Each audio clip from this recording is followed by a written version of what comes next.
எங்கள் வீட்டில் இன்றைக்கி கொத்தவரங்காய் பொரியல், சுரக்காய் குழம்பு. கொத்தவரங்காய் வந்து கொஞ்சம் உப்பு போட்டு வேக வச்சாச்சு. வேக வச்சு எடுத்துக்கணும். கொத்தவரங்காய் வேக வச்சு வடித்து வச்சாச்சு. இப்போ வந்து சுரக்காய் குழம்பு வைக்கலாம். சுரக்காய் குழம்பு எப்படி வைக்கிறதுன்னு சொல்கிறேன். கடலை எண்ணெய் ஊற்றிக்கலாங்க.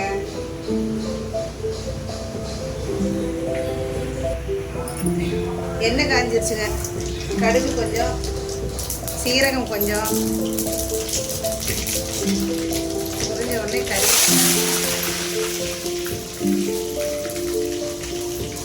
சின்ன வெங்காயம் கொஞ்சம், சின்ன வெங்காயம் கொஞ்சம், பெரிய வெங்காயம்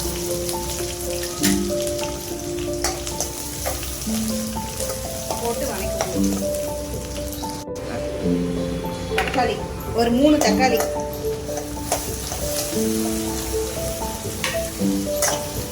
தக்காளி நல்லா வணங்கணும்.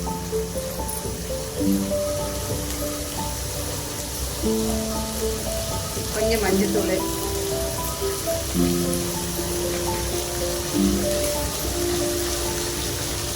கொஞ்சம் கருவேப்பிலை,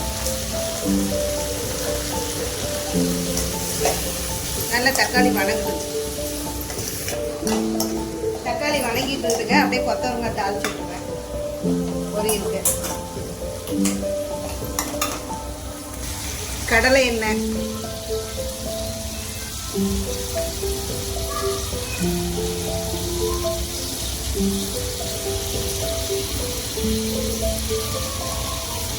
கடலை எண்ணெய் காஞ்ச உடனே கடுகு,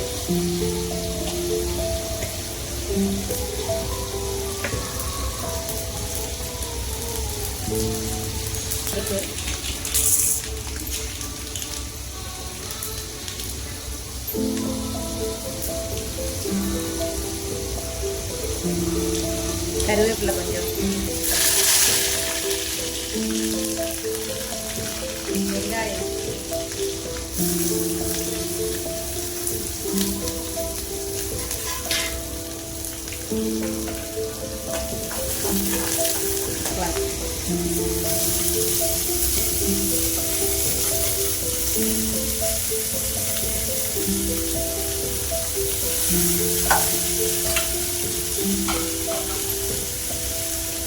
கொஞ்சம் மஞ்சள் பொடி,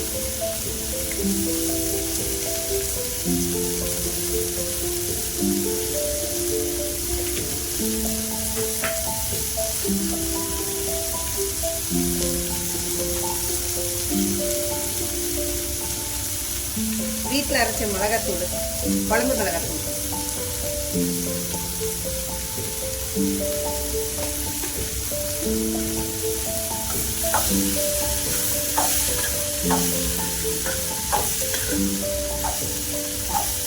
இது வணங்கிட்டு வேர்க்கடலை நுணுக்கி போடணும். அப்போதான் டேஸ்ட் நல்லா இருக்கும். வேர்க்கடலை நுணுக்கிக்கலாம். சுரக்காய்க்கு வந்து பூண்டு போட்டுக்கலாங்க. பூண்டு வந்து அப்படியே போட மறந்துட்டேங்க.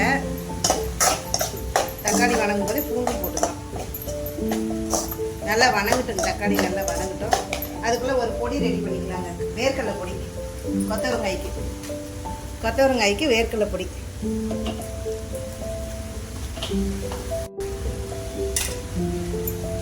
வேர்க்கடலை வந்து கொஞ்சம் குறப்பாக இப்படி பொடி பண்ணிக்கணுங்க. உப்பு கொஞ்சம் பத்தலைங்க. காயிலே போட்டு வேக வச்சு உப்பு பத்தலை. கொஞ்சமாக உப்பு போட்டுக்கலாம்.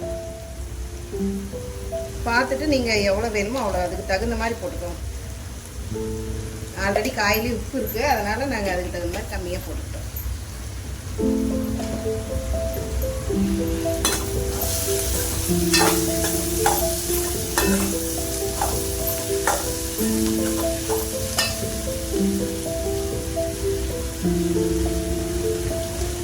வேர்க்கடலை குறப்பாக அரைச்சி வேர்க்கடலை போட்டு நல்லா பெரட்டி விட்டு கொத்தவரங்காய் பொரியல் ரெடிங்க. சிம்பிளாக, பெரிய ரிஸ்க் எதுவும் இல்லை. வெங்காயம், கொத்தவரங்காய், வேர்க்கடலை, இவ்வளோதாங்க. இதில் நல்ல டேஸ்ட்டாக இருக்கும். சாப்பாட்டில் பெரட்டியும் சாப்பிட்டுக்கலாம். ரொம்ப எளிமையான ஃபுட்டு. தக்காளி வதங்கிடுச்சுங்க. சுரக்காய் போட்டுக்கலாம்.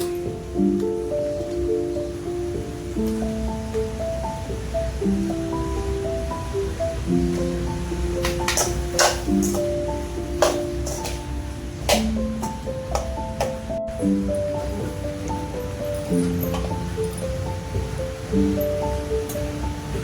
பொடி,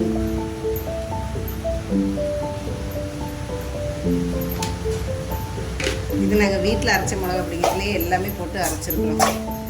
அதனால மிளகாய் பொடி போட்டாலே போதும்.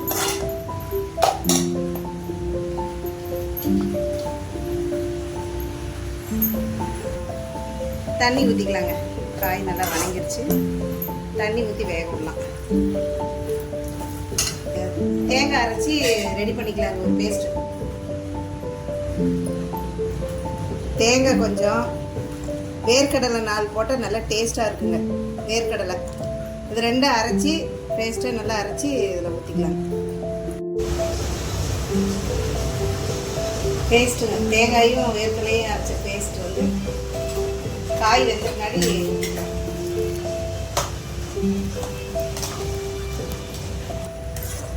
தேங்காயும் வேர்க்கடலையும் பேஸ்ட் ஊற்றியாச்சு. நல்லா ஒரு கொதி வந்தோடனே இறக்கிக்கலாம். காயெல்லாம் வெந்துருச்சு. சுவையான சுரக்காய் குழம்பு ரெடி ஆயிடுச்சுங்க.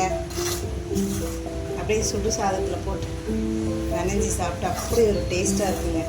நீங்களும் உங்கள் வீட்டில் ட்ரை பண்ணி பார்த்துட்டு எப்படி இருக்குதுன்னு கமெண்ட்டில் சொல்லுங்கள். நாங்கள் செஞ்ச ரெசிபி உங்களுக்கு பிடிச்சிருந்தா லைக் பண்ணுங்கள், ஷேர் பண்ணுங்கள், கமெண்ட் பண்ணுங்கள்.